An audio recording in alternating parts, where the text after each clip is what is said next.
have been separated from the ongoing launch vehicle. Strap-ons separated. And just now we have a confirmation that the air-lid strap-ons have also been jettisoned. Trivandrum station joined for the tracking.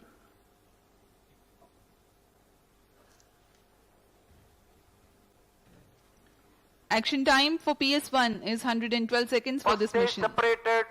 Second stage engine started. जी हाँ, इसकी पुष्टि हो चुकी है। प्रथम चरण को यान से पृथक कर दिया गया है उसके कार्यकाल के पश्चात और द्वितीय चरण का प्रज्वलन शुरू हो चुका है। Second stage performance normal. The second stage has commenced its operation. 152.5 seconds action time for this mission. द्वितीय चरण जो कि तरल नोदक पर आधारित L40 चरण है,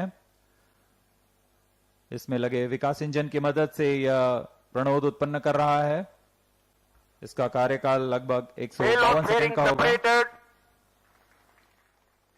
पूरे सभी तंत्र सामान्य निष्पादन करते हुए और यान उद्देश्य कक्षा की ओर बढ़ रहा है। The hydrate of unsymmetrical dimethyl hydrazine is the fuel and dinitrogen tetroxide is the oxidizer, both of which merely need to come into contact to be able to burn. They are called hypergolic propellants. Vikas engine with a thrust capability of 73.9 tons powers this stage. अभी अभी इसकी पुष्टि की गई।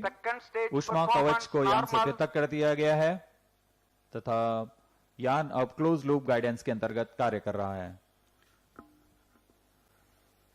Current altitude is 168 kilometers. Closed loop guidance has been initiated and the payload fairing has been jettisoned.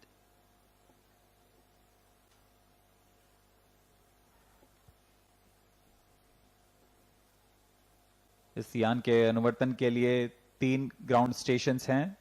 शार स्थित ground station, Trivandrum तथा Mauritius स्थित ग्राउंड स्टेशंस हम तक यान के आंकड़े उपलब्ध करा रहे हैं। वर्तमान में शार तथा त्रिवेंद्रम स्थित ग्राउंड स्टेशंस इसे पूर्णतः ट्रैक कर रहे हैं। +4 minutes. We are 240 seconds into launch. Normal.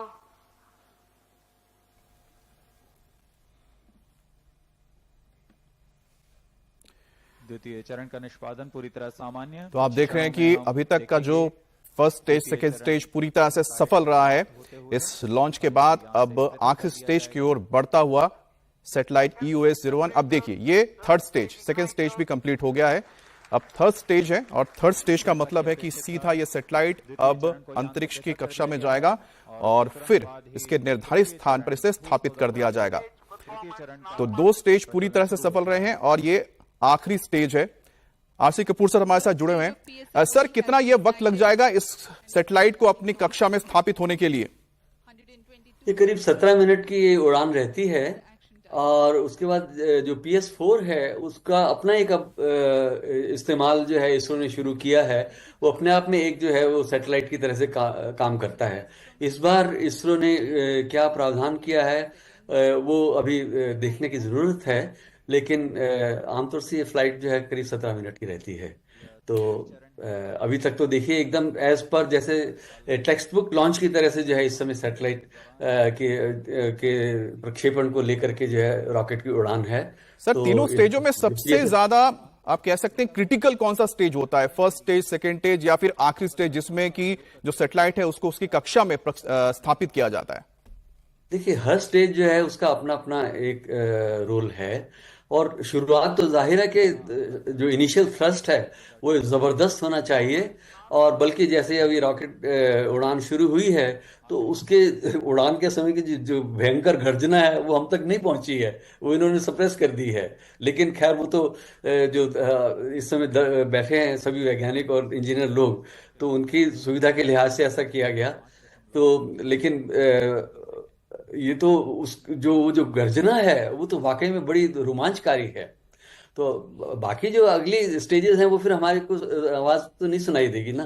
वो अब PS4 जो है वो अपने करीब 500 किलोमीटर की ऊंचाई के आसपास जा करके जो है उसका अपना वो जो है उसका प्लेसमेंट है। जी, अच्छा, आरसी कपूर सर, एक बात बताइए, क्योंकि जिस तरह से अगर हम तो पाकिस्तान के साथ तो चलिए तुलना करते ही नहीं है, लेकिन चीन जो एक सबसे बड़ा देश है जो भारत का साथ जिसकी सीमाएं जुड़ती हैं, और हमारे और चीन के बीच जिस तरह के तनाव हैं बॉर्डर्स पर, एलएसी पर, हम सभी जानते हैं। अब अगर देखा जाए, अगर हम तुलना करते हैं भारत और साथ ही साथ चीन के अंतरिक्ष प्रोग्राम की, तो इस पूरे क्षेत्र में भारत कितना आगे बढ़ा है इस पूरे स्पेस टेक्नोलॉजी के मामले में, या फिर हम कहें कि जिस तरह से सैटेलाइट्स को हम स्थापित करते हुए जा रहे हैं अंतरिक्ष में? देखिए, जो है हर देश की अपनी अपनी एक प्रायोरिटी है। भारत को सबसे पहले जो है जो जरूरत थी इंफ्रास्ट्रक्चर डेवलपमेंट की थी, और इसके साथ साथ साइंस मिशंस भी हमारे चले हैं, अर्थ ऑब्जर्वेशन, टेलीकम्युनिकेशन और साइंस मिशन।